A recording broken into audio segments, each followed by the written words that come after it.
Hi, I'm Victoria and welcome to EPP Basics. In this session I'm going to show you how to do a whip stitch. The whip stitch is the most commonly used stitch when it comes to English paper piecing. It's simple to learn and easy to do.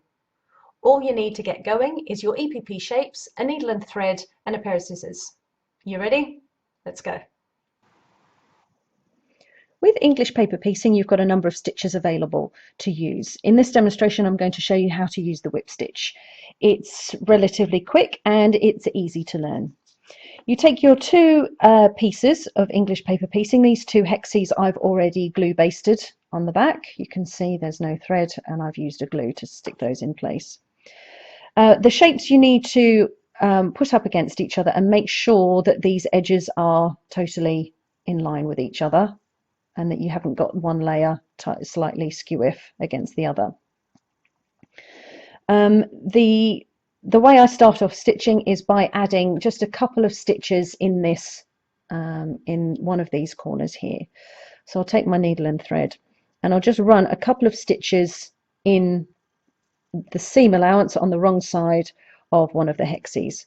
You can tie a knot in the end of your thread, but I'm quite happy just to run 2 or 3 stitches within that folded over section on the reverse. And you can see, I'll show you in a second, I've done 3 stitches there, little knot. You can see I've just done that stitching just on this little bit here that's been turned over. So then what I like to do is I run my needle through the very corner of the hexie that's on top. So if I just fold that bottom one out of the way. So I put the needle through the very corner of that piece. And then I'll run the needle through the very corner of the piece on the underside. Now you can do that all in one pass, but I thought it would be easier to show you going through the 2 pieces individually. So just pull that through nice and tight. And then the next step is I like to bring the thread all the way over and back in the yellow side. So you've come out on the floral side and you're coming back over and through again through that corner and through the corner on the piece that's on the underside, and push that all the way through. Then you know that that corner is nice and secure and it's not going to slip out of place. Then I like to sew from the underside through to the top side. Some people like to sew from the top side through to the underside, and that's something that you need to work out for yourself, which way is going to be more comfortable for you, which way feels more natural.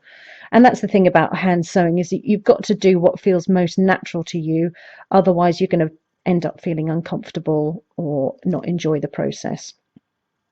So when you're whip stitching, you take up just a couple of threads from each of the hexes. So here I'm taking a couple of threads from the floral side and then a couple of threads through on the yellow side, and just come through.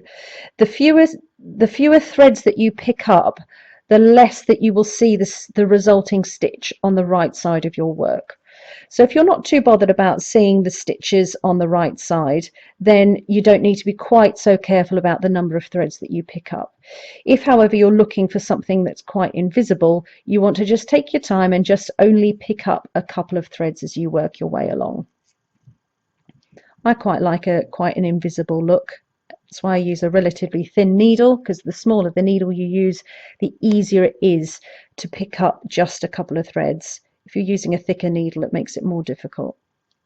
I'll then work my way across.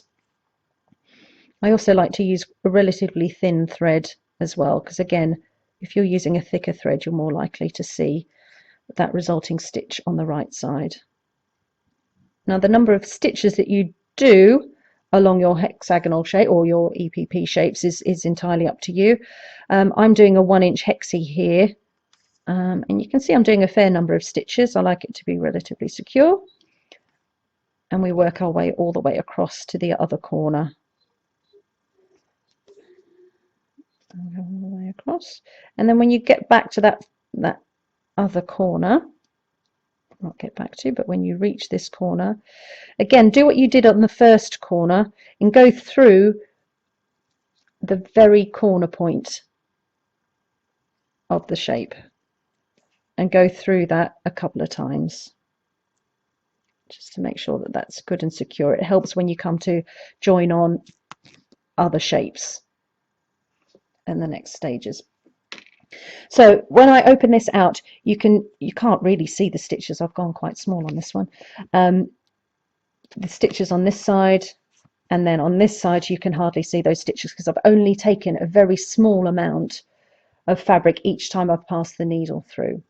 So now you're in a position where you can either, with that thread, you either tie that off on this side, or you can wait and then add on a third hexie. It depends on which method you're using to add further hexies, because when you join your hexies, you can either join in strips, so you would add on more hexies as you go along here, or you might be stitching together in a flower design. It's entirely up to you, but that's your introduction to the whip stitch.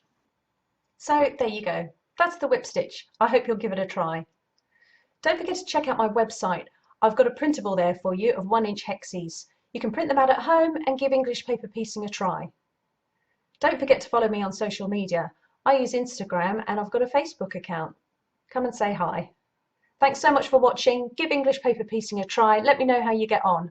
I'll see you next time. Thanks for watching. Bye.